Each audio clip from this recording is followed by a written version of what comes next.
سوالات آئے ہیں۔ ایک سوال یہ ہے کہ ایک مسجد میں نماز جمعہ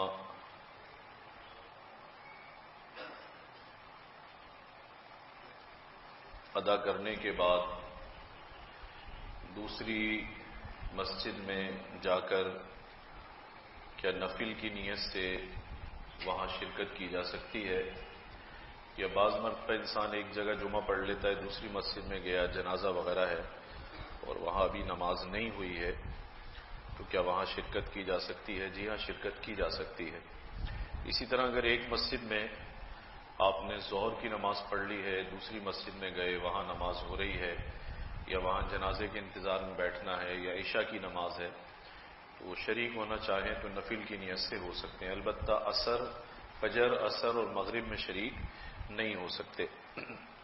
یہ پوچھا ہے کہ کبوتر باز بلی کو مارتے ہیں، کیوں مارتے ہیں بھائی اس کو؟ شاید اس وجہ سے مارتے ہوں گے کہ بلی کبوتروں کو کھا جاتی ہے۔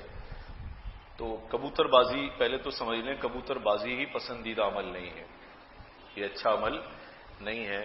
ایک تو ایسا انسان، تجربہ یہ کام کاج سے تو فارغ ہو جاتا ہے بالکل، وہ چھتوں پر رہے گا تو کام کیا کرے گا؟ تو چھتوں پر چڑھا رہے گا، وہ کام کرے گا نہیں۔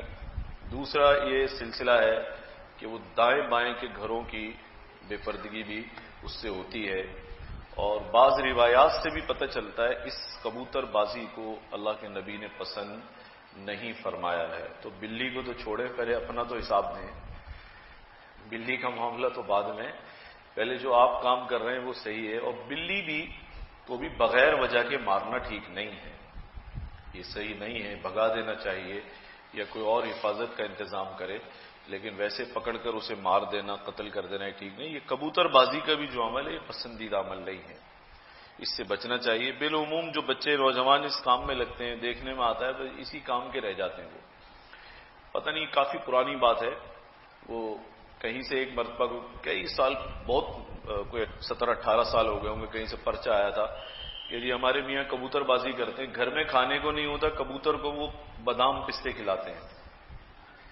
دیکھیں مجھے اچانک بات یاد آ گئی، ارے بھائی بیوی کو اگر کھلانے بادام پستے تو اس کو کھلاؤ بیچاری کو، تو اس کی صحت کچھ بہتر ہو۔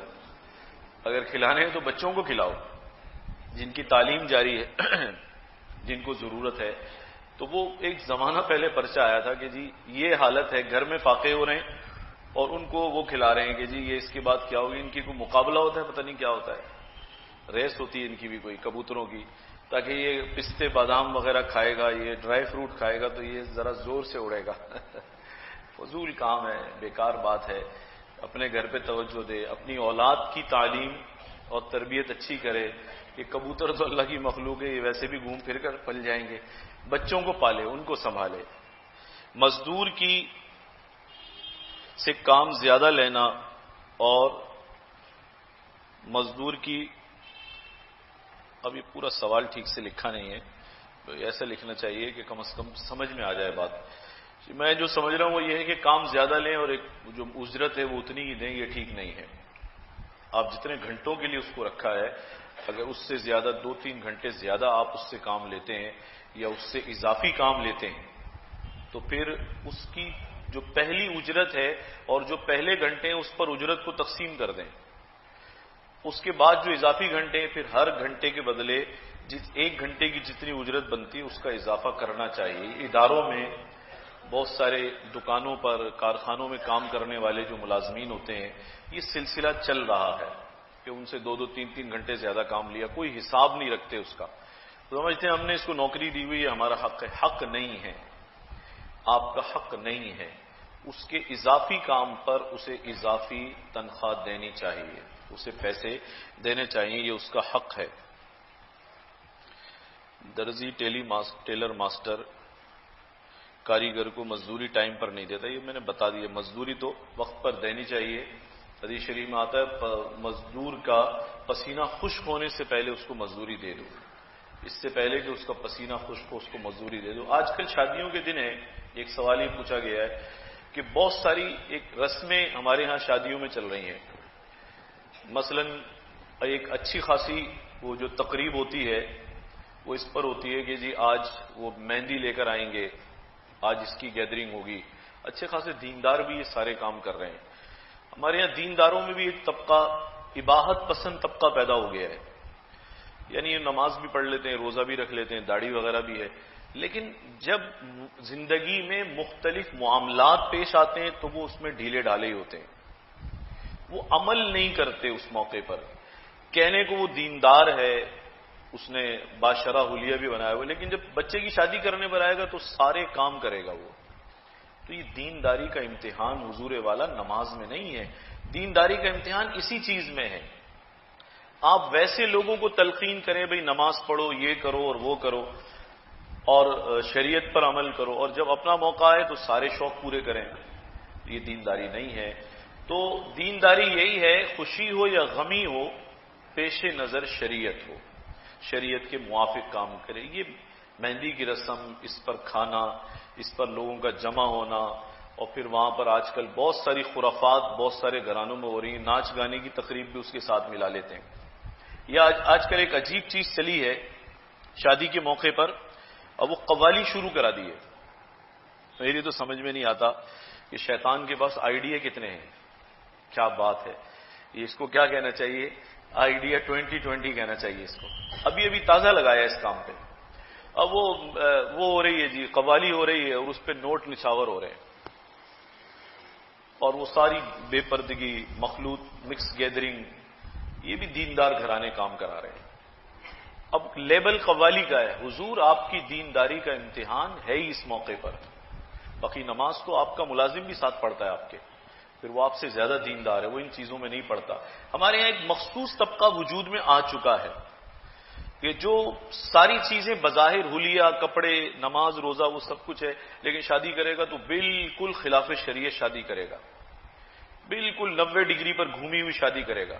لوگ پھر اعتراض کرتے ہیں کہ بھئی آپ کس بات کے دیندار ہیں؟ آپ لوگوں کو دین کی طرف بلا رہے ہیں، آپ کی حالت تو یہ ہے کہ آپ کی شادی تو بالکل ہندوؤں جیسی ہو رہی ہے. تو اس قوالی کا بھی کوئی جوڑ نہیں ہے اس کے ساتھ، اور انتہا سے زیادہ بےہودگی اس کے اندر. یا بعض لوگ ناچ گانے کو اس میں شامل کر لیتے ہیں.